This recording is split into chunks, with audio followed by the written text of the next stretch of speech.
Bismillahirrahmanirrahim. Assalamualaikum warahmatullahi wabarakatuh. Alhamdulillahirabbil alamin. Wassalatu wassalamu ala asyrafil anbiya'i wal mursalin wa ala alihi wa sahbihi ajma'in. Murid-murid yang amat dikasihi sekalian, apa khabar semua? Semoga berada dalam peliharaan Allah Subhanahu wa taala. Tajuk yang akan kita pelajari kali ini ialah Iman Mutiara Hidup, bahagian akidah tingkatan 5. Sebelum kita teruskan, marilah kita sama-sama fokus kepada objektif pelajaran kita. Adalah diharapkan pada akhir sesi pembelajaran nanti, semua murid dapat menyatakan pengertian iman. Menjelaskan iman boleh bertambah dan berkurang. Menerangkan ciri-ciri orang yang bertambah iman. Menghuraikan ciri-ciri orang yang mendapat kemanisan iman. Baiklah, murid-murid yang amat dikasihi sekalian. Apakah maksud iman? Iman, menurut bahasa, bermaksud mengiktiraf, mengakui dan membenarkan sesuatu tanpa mendustakannya. Menurut istilah pula, bermaksud membenarkan dengan hati, mengikrarkan dengan lidah, dan mengamalkan dengan anggota. Murid-murid yang amat dikasihi sekalian, adakah iman yang dimiliki oleh seseorang itu kekal selama-lamanya? Sudah pasti jawapannya ialah iman kita tidak kekal, kerana iman seseorang itu boleh bertambah dan berkurang. Mengikut mazhab ahli sunnah wal jamaah, iman seseorang boleh bertambah dan berkurang. Iman berkait rapat dengan amalan seseorang. Al-Quran sering menggandingkan antara lafaz iman dengan amal soleh.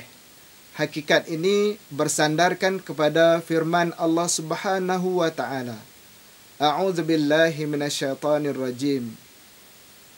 Innamal mu'minuna alladzina idza dzukirallahu wajilat qulubuhum wa idza tuliyat 'alaihim ayatuhu zadatuhum imanan wa 'ala rabbihim yatawakkalun. Shadaqallahul azim. Surah Al-Anfal ayat kedua. Maksudnya, sesungguhnya orang-orang yang beriman itu adalah apabila disebut nama Allah, gementarlah hati mereka. Dan apabila dibacakan kepada mereka ayat-ayatnya, bertambahlah iman mereka. Dan kepada Tuhan mereka bertawakal. Murid-murid yang amat dikasihi sekalian, bagaimanakah iman seseorang boleh bertambah? Iman seseorang boleh bertambah dengan mempelajari dan menambahkan ilmu pengetahuan serta memperbanyakkan amal ibadah seperti qiyamul lail, membaca Al-Quran dan berzikir. Sebaliknya, iman akan berkurang jika seseorang melakukan maksiat. Murid-murid yang amat dikasihi sekalian, kita boleh mengetahui sama ada iman kita bertambah atau berkurang. Ciri-ciri orang yang bertambah imannya ialah: pertama, mempunyai ilmu pengetahuan tentang Allah dan Rasulnya. Apabila kita benar-benar mengenali Allah dan Rasulnya, maka keimanan kita terhadap kedua-duanya akan bertambah. Banyak melakukan ibadah sunat seperti qiyamul lail dan tilawah Al-Quran. Ibadah-ibadah tersebut akan melembutkan hati dan menambah keimanan serta kecintaan kepada Allah dan Rasulnya. Ciri yang ketiga, melazimi berzikir kepada Allah dan selalu berfikir tentang kebesaran Allah Subhanahu wa taala. Firman Allah Subhanahu wa taala, A'udzu billahi minasyaitonir rajim. Alladzina yadhkuruna Allaha qiyaman wa qu'udan wa 'ala junubihim wa yatafakkaruna fi khalqis samawati wal ard. Rabbana ma khalaqta hadza batila subhanaka faqina 'adzaban nar. Shadaqallahul azim. Surah Ali Imran ayat 191.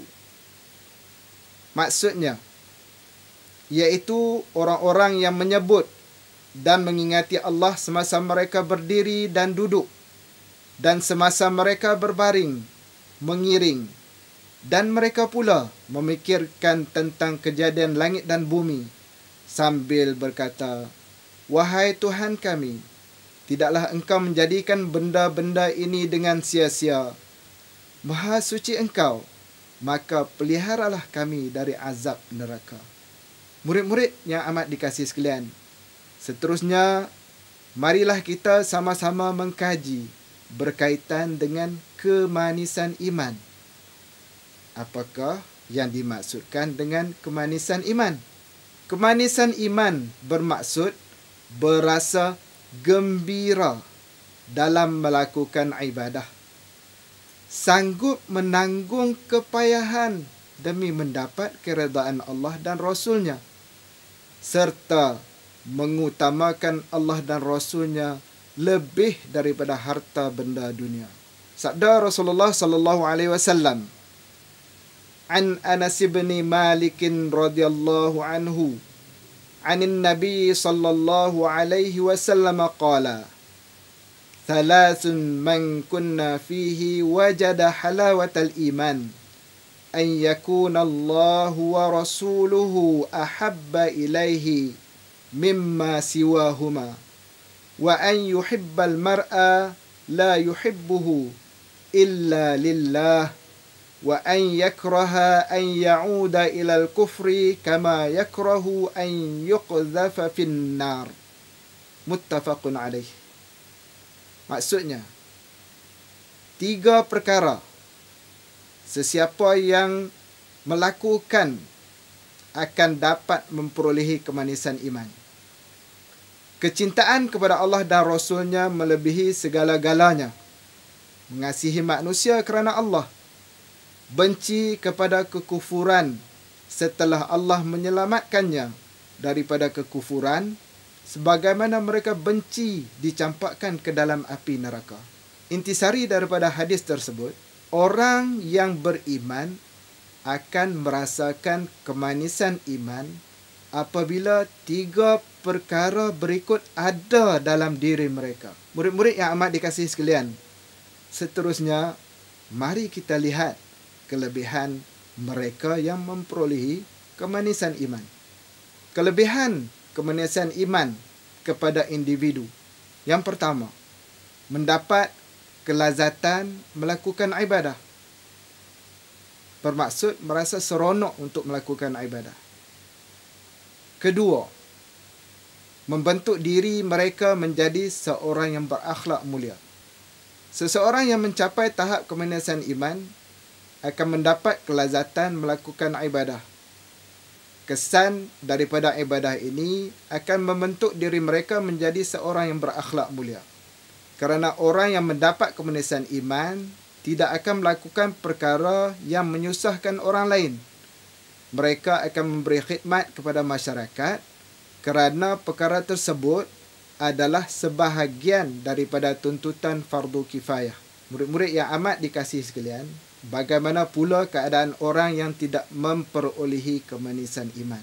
Kesan buruk bagi mereka yang tidak mempunyai kemanisan iman, mereka tidak akan melakukan tuntutan fardu ain dengan sempurna.